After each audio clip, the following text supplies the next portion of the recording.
ownership of Assab. 1. Pre-19th century. Prior to the 19th century, the region around Assab was inhabited by various ethnic groups, including the Afar people. It was not under the direct control of any centralized state or power. The area served as a vital trade link along the Red Sea and the Indian Ocean, attracting the interest of various foreign powers. 2. Italian presence. In the late 19th century, Italy sought to establish a colonial presence in the Horn of Africa.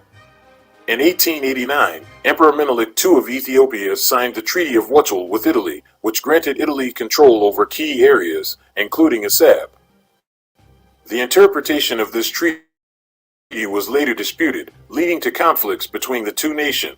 3. Italian Eritrea. Assab, along with other coastal areas, became part of Italian Eritrea, an Italian colony, as a result of the treaty. Italy invested in the development of Assab as a port and infrastructure in the early 20th century. Italian control continued until the end of World War II. 4. UN administration. After World War II, the United Nations granted Ethiopia control over Eritrea, including Assab, as a federated state. However, this arrangement was not without controversy and arose between Eritreans and the Ethiopian government. 5. Eritrean independence. Eritrea's struggle for independence from Ethiopia culminated in 1993 when Eritrea achieved full sovereignty. Assab became part of independent Eritrea following the referendum for independence. Ethiopia's claim to Assab port revolves around historical, geographic, and strategic considerations. Historical connection. Ethiopia argues that Assab had been part of its territory during Emperor Menelik II's rule in the late 19th century. They point to the Treaty of Wuchel as the basis for their historical claim to Assab and the surrounding areas. Landlocked status. One of the primary drivers of Ethiopia's claim to Assab is its landlocked status. After Eritrea's independence in 1993, Ethiopia lost access to the Red Sea. Assab, as a historically significant port, represents a critical outlet for Ethiopia's trade and economic activity. Geopolitical significance. Assab is strategically located near the Bab el-Mandeb Strait, which controls access to the Red Sea and the Suez Canal. This location gives it immense geopolitical importance in facilitating international trade and maritime transportation. Economic dependency. Ethiopia has voiced concerns over its reliance on the port of Djibouti for its maritime trade, as it is the primary alternative to Assab. Ethiopia's claim to Assab is tied to its desire to reduce economic dependency on a single port and diversify its trade route. Despite Ethiopia's historical claim and its practical needs for access to the Red Sea, the matter of Assab's ownership is complicated by the fact that the Eritrea-Ethiopia Boundary Commission, EEBC, established to resolve the border dispute, awarded Assab and the disputed territories to Eritrea in 2002. However, the implementation of this ruling remains a point of contention and has not been fully realized, resulting in ongoing disputes and tensions between the two countries. Ethiopia's claim to Assab Port, a legal perspective. The ownership and control of Assab Port, a strategically located maritime facility on the Red Sea coast, has been a subject of contention between Ethiopia and Eritrea for decades. This dispute is rooted in historical, geopolitical, and legal factors. In this analysis, we will examine Ethiopia's legal grounds to claim Assab Port, taking into consideration international law, historical context, and relevant agreements. Ethiopia's claim to Assab Port can be traced back to its historical connection to the region. Before Eritrea's independence in 1993, Assab was part of Ethiopia, and the Ethiopian Empire had exercised control over this territory for many years. The historical ties between Ethiopia and Assab provide a foundation for Ethiopia's claim. International law, territorial integrity. One of the fundamental principles of international law is the principle of territorial integrity. This principle, as enshrined in the United Nations Charter, prohibits the use of force to acquire territory. In the case of Assab Port, Ethiopia's claim is based on the argument that Eritrea used force to acquire this territory during its War of Independence in the 1960s and 70s, which violates the principle of territorial integrity. Agreements and treaty. Ethiopia's claim is further supported by international agreements and treaties. For instance, the 1902 Treaty of Asmara, which was signed between Italy as the colonial power and Ethiopia, recognized Ethiopia's sovereignty over Assab. While this treaty may have been altered or replaced by subsequent agreements, it still forms part of the historical and legal context of Ethiopia's claim. United Nations decisions. The United Nations has been involved in efforts to resolve the Ethiopia-Eritrea conflict. Various UN Security Council resolutions, such as Resolution 1177, 1998, called for the cessation of hostilities and a peaceful resolution of the conflict, but they did not determine the final status of Assab port. However, these resolutions emphasize the importance of upholding international law, including the principle of territorial integrity. Post-independence agreements. After Eritrea gained independence in 1993, a key agreement known as the Agreement on Cessation of Hostilities was signed in 2000. This agreement stipulated that a neutral boundary commission would demarcate the border between Ethiopia and Eritrea. While the process was initiated, it remains incomplete due to various disputes, including the status of Assab port. Ethiopia argues that the demarcation process was not fair and impartial, and therefore, the legal status of Assab port remains uncertain. Eritrea's counterarguments.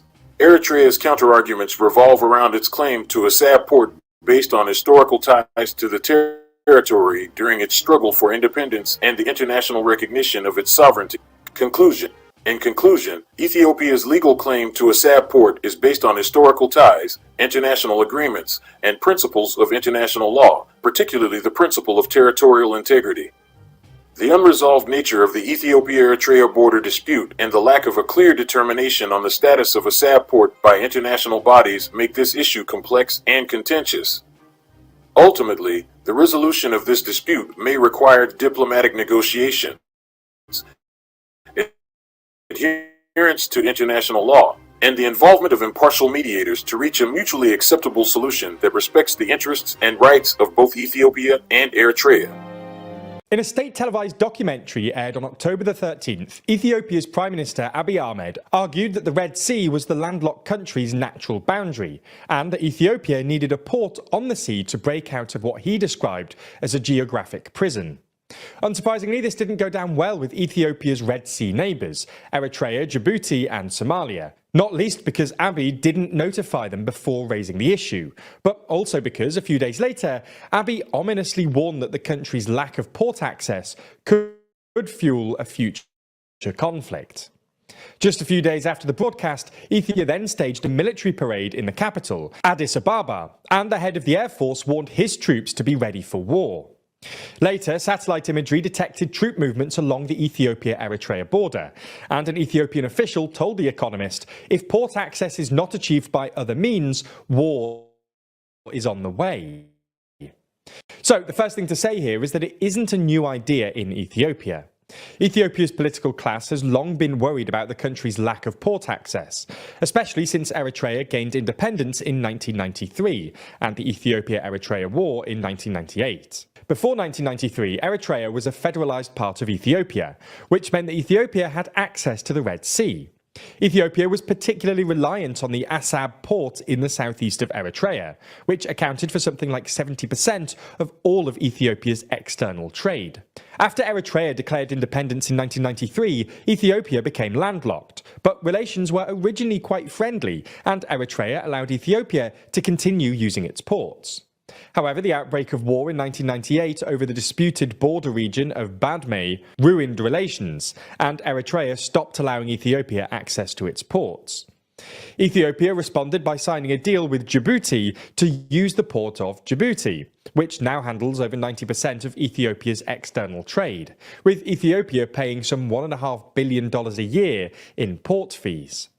Now, this was always a suboptimal arrangement from Ethiopia's point of view, both because, well, it costs $1.5 billion a year, and Djibouti knows that it can charge Ethiopia basically as much as it wants, but also because Ethiopia's reliance on the port of Djibouti and the main road running connecting it created a strategic vulnerability. Essentially, Ethiopia's reliance on the port of Djibouti and the A1 motorway, which runs from Djibouti through the Afar region down to Addis Ababa, Anyway, to reduce Ethiopia's reliance on Djibouti, Prime Minister Abiy Ahmed has been trying to negotiate access to other Red Sea ports. His government is currently building a transport corridor to the Lamu port in Kenya, and restoring access to the Assab and Massawa ports was clearly a contributing factor in the peace deal he signed with Eritrea back in 2018. Unfortunately, neither of these efforts have really come to fruition. The Lamu transport corridor is still in its early phases and has been delayed multiple times, while Ethiopia's access to Eritrea's Assab and Massawa ports has been jeopardized by the recent falling out between Abiy and Eritrea's authoritarian leader, Asias Afwerki, who's been in power since Eritrea achieved independence in 1993. Now, to understand both the Ethiopia-Eritrea peace deal in 2018 and the recent falling out, you need to know a bit about Ethiopia's internal politics. Essentially, for most of Ethiopia's history, the country was run by the Tigrayan People's Liberation Front, which was, unsurprisingly, dominated by Tigrayans, who hail from Ethiopia's northern region of Tigray. Tigray shares a border with Eritrea, including the disputed Badme region, and Tigrayans therefore did most of the fighting during the Ethiopia-Eritrean border war, which is why the TPLF really didn't like Afwerki's Eritrea. However, when Abiy came to power in 2018, he almost immediately signed a peace deal with Afwerki.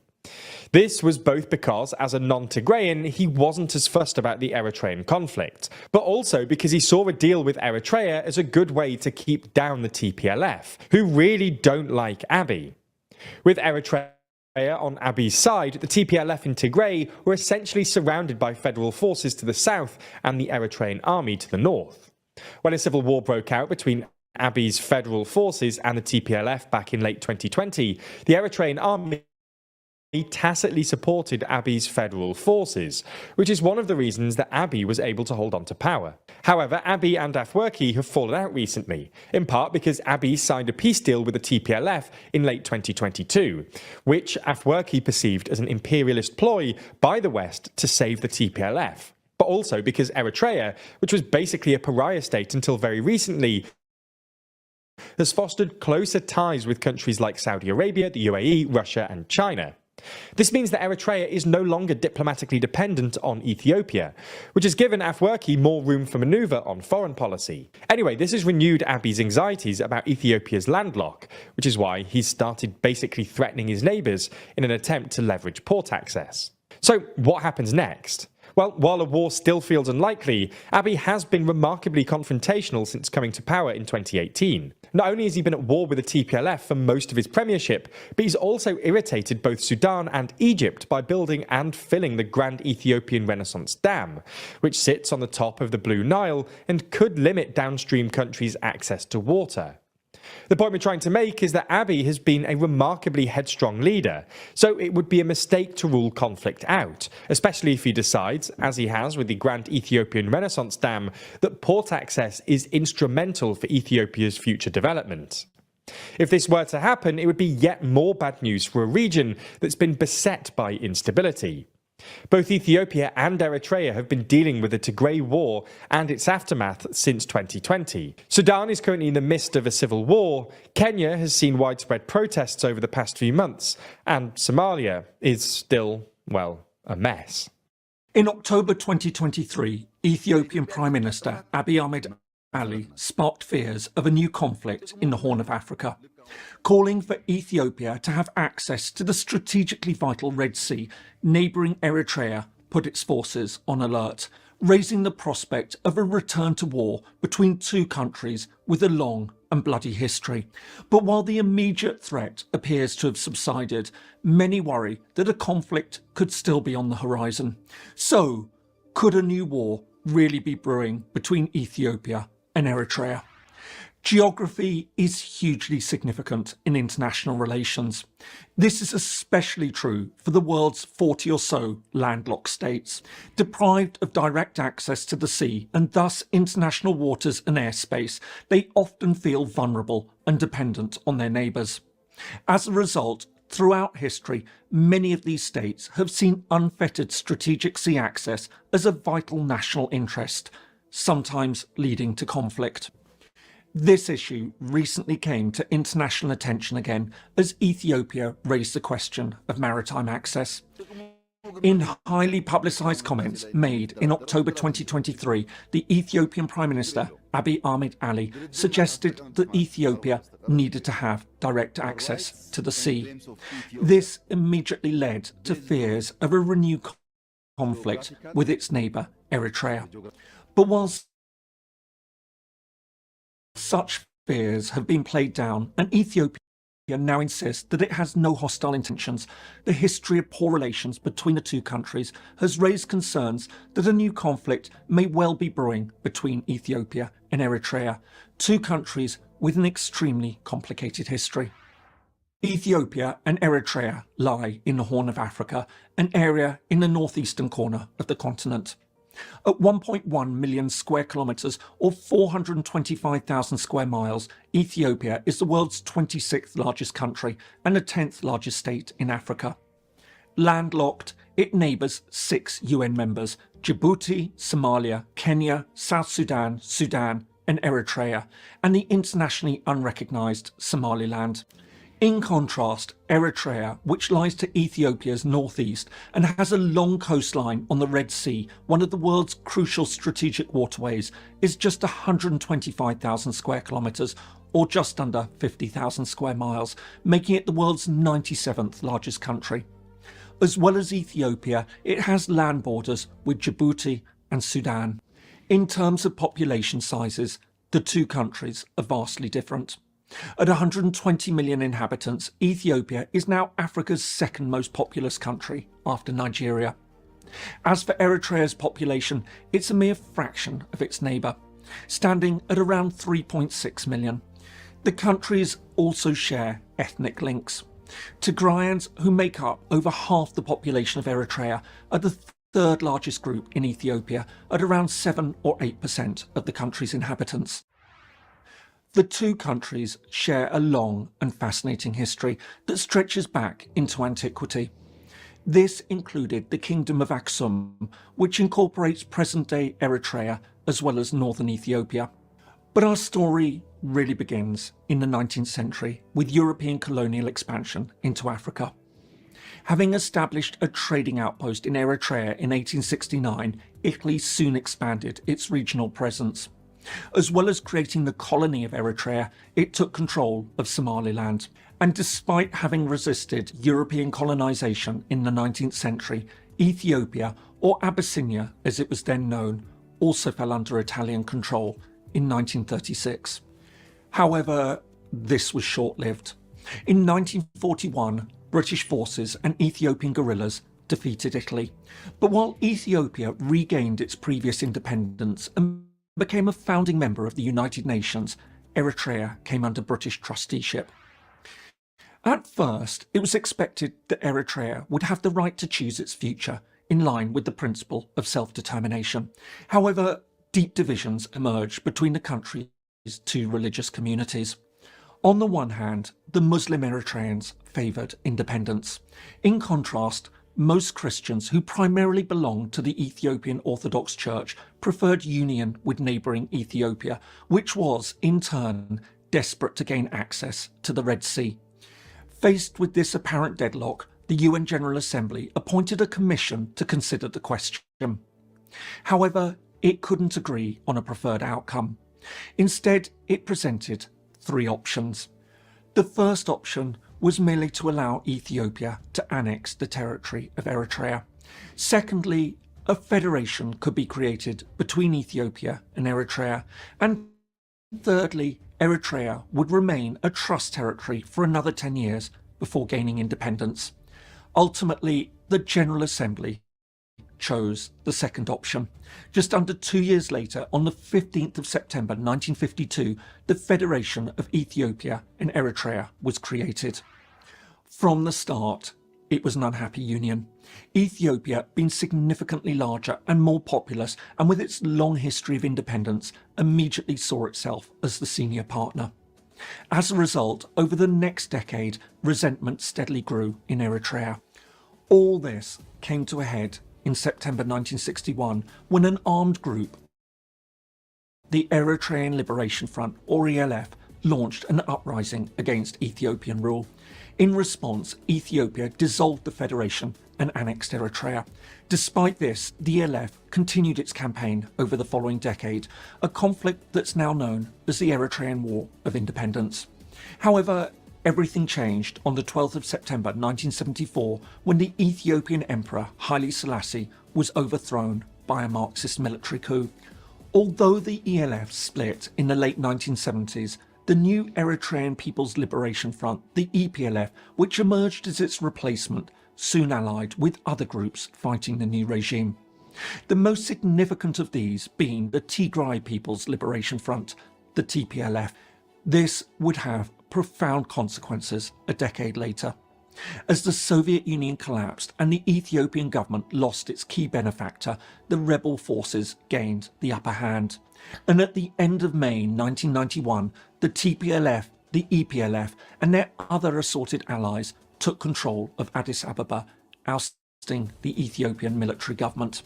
The overthrow of the military regime fundamentally transformed Eritrea's fortunes. Establishing a government in Asmara, the EPLF announced its intention to hold an independence referendum.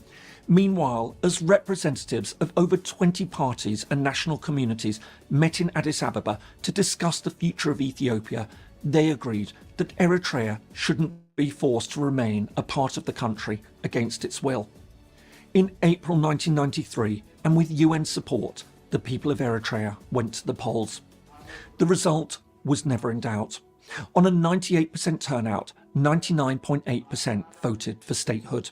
And just over a month later, on the 28th of May 1993, Eritrea was admitted as the 183rd member of the United Nations. Although Eritrea's independence now left Ethiopia landlocked, it seemed that this wouldn't be a problem. Relations between the two countries initially appeared to be very good. However, problems soon emerged. The most significant of these was centred on their border. While Eritrea claimed territory along the entire boundary, it was its claim to parts of the Ethiopian province of Tigray that was particularly contentious. As the Tigrayans of the TPLF now dominated the new Ethiopian government, they fiercely rejected Eritrea's demands. And after several years of growing tensions, war finally broke out on the 6th of May 1998. The conflict would be marked by extreme brutality that saw as many as 100,000 killed and huge numbers displaced. But after 2 years of fighting, Ethiopia gained the upper hand, and in June 2000, the sides agreed to a UN-monitored ceasefire. 6 months later, they signed a formal peace deal. As part of this, they agreed to create a boundary commission in cooperation with the Permanent Court of Arbitration in The Hague. In 2002, the Commission produced its findings. Crucially, it awarded a small Tigrayan village to Eritrea. This sparked anger in Ethiopia, and as a result, even though the sides had agreed to be bound by the decision, the Ethiopian government rejected the outcome. While this didn't lead to a new war, it nevertheless ensured that tensions remained high between the neighbours, occasionally spilling over into violent clashes.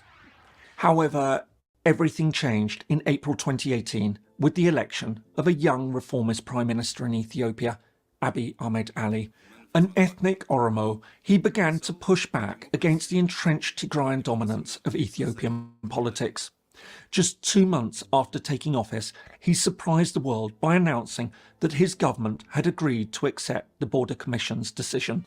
This drew widespread praise from the international community and even saw Abiy Ahmed receive the 2019 Nobel Peace Prize. It also led to an immediate thawing of relations with Eritrea. Soon afterwards, there was a face-to-face meeting between Abiy Ahmed and Isaias Afwerki, Eritrea's long-standing totalitarian president, a former EPLF commander. But as expected, the decision caused outrage in Tigray, where the TPLF still dominated local politics. This would all come to a head in 2020. While Ethiopia postponed national elections due to the pandemic, Tigray pushed ahead with its vote, leading to another decisive TPLF win. With neither side recognising the legitimacy of the other, tensions rapidly escalated between the TPLF and the Ethiopian central government. This would lead to conflict in early November 2020 when Abiy Ahmed sent the Ethiopian National Defence Force to retake control of Tigray and force the TPLF from power. As Ethiopia descended into civil war, Abiy Ahmed's decision to improve relations with Eritrea now paid off. Having built a deep hatred of the TPLF, Afwerki quickly offered support to Addis Ababa, providing sanctuary to any Ethiopian troops fleeing from Tigray into Eritrea. Meanwhile, the situation deteriorated further when the TPLF launched rocket attacks on Eritrea following reports that Eritrea had allowed the Ethiopian to launch attacks on Tigray from its territory. Within a few months, reports emerged that Eritrea had even sent forces to assist the Ethiopian army in its battle in Tigray. This in turn soon led to claims that Eritrean troops had been involved in atrocities. Since then, further claims have emerged that have led to accusations that Eritrean forces committed war crimes and possibly crimes against humanity. But despite the joint cooperation between Ethiopia and Eritrea, it seemed as though Tigrayan forces were staging a comeback, and at one point the TPLF even seemed poised to repeat their 1991 victory by seizing Addis Ababa. But the tide soon changed again. In 2022, and again with support from Eritrean forces, Ethiopian troops forced the Tigrayans back. With signs that the Ethiopian army was on the verge of retaking Mekelle, the Tigrayan capital, the African Union brokered a peace deal. This saw the TPLF forces surrender and demobilise as Ethiopia reasserted control over the province. In return, Tigray was promised that it would regain proper representation in national institutions. So, what sparked this renewed concern about a return to war between Ethiopia and Eritrea? In truth, it's driven by several factors. Part of it stems from the recent war. Although Eritrea allied with the Ethiopian government, it was notably excluded from the peace talks that ended the conflict. On top of this, there have been claims that it still has troops in Tigray. All this has seen relations sour between Asmara and Addis Ababa. However, the immediate cause for concern was a speech given by Abiy Ahmed on the 15th of October, in which he said that Ethiopia, which has emerged as one of Africa's fastest developing economies, should assert its rights to access the Red Sea. Given that many Ethiopians still regard Eritrea as a historic part of their country, this has immediately sparked fears that the Ethiopian government was considering an invasion of Eritrea. As Eritrean forces moved close to the border, Ethiopia responded in kind, thus prompting concerns that the two countries were on the brink of another conflict. But despite the fears of many observers, it appeared that this was a false alarm. Speaking to National Defence Forces just 10 days later, Abiy Ahmed sought to alleviate any concerns about a new conflict, insisting that Ethiopia wouldn't pursue its interests by force or attack its fellow brothers.